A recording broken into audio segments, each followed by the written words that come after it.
Guys, sobrang init ng ulo ko right now. Kasi anong oras na wala pa akong na-accomplish, wala pa akong nagagawang trabaho. Kasi linis ako ng linis. Ang lala talaga ng iniwan kong kalat nung nag-travel ako this past couple of days. And guys, alam nyo ba, 3 double XL na trash bag na atay natapon ko. Diniscard ko talaga lahat ng kasi sobrang overstimulated ko talaga sa mga gamit ko. Also, andito yung mga pinabili ko sa Vietnam. Sabi ko, hindi ko muna ina-unpack. Tapos gagawa pa ako ng haul. Mama mo, haul. Tinapon ko lahat ng paper bag. Tapos inalis ko lahat sa plastic. Sabi ko, wala. Lalaban ko na to. Wala ng content.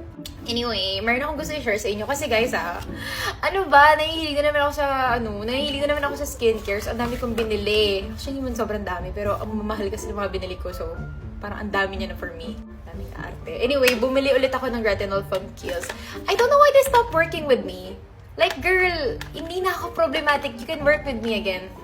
Really? But yeah, ang mahal nito. Hindi ko alam. So, bumili ako ng retinol nila. Ito, ginamit ko to noong 2022. Sobrang nag-clear yung skin ko. So, sabi ko, tignan nyo naman. Diba? Pero hindi ko siya lalagyan kasi nga, ang dami ko nilalagay sa mukha ko. Hindi na kasi mapirmi. Tapos, bumili rin ako ng Corrective Dark Spot Serum. I think ito yung vitamin C nila. So, ginagamit ko rin to before.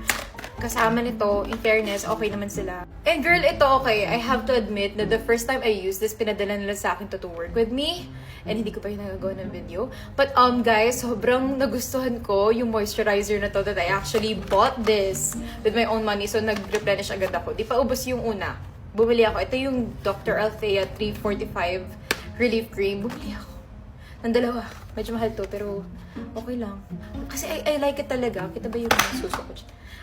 Kasi yung Dalba, isang beses lang nakipag-work sa... Ano ba? Para naman akong nang-online limos dito. But, hello Dalba, if you're watching, tignan nyo, bumili ako ng serum spray nyo. Kasi gusto ko talaga, ako nakita nyo yung last Get Ready With Me ko nung nasa Boracay kami. Ubus na talaga siya, as in parang dura na lang. So, bawi ko mag-describe.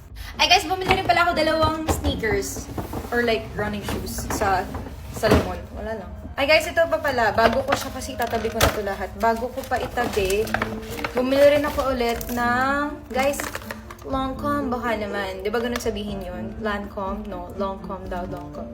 Lancome. Baka naman. Please. Ang mahal din ulit nito. Baka pwede mag-work na ulit tayo. Mag-work na tayo ulit, oh. Sige na. Padala niyo na ako ulit. Thank you.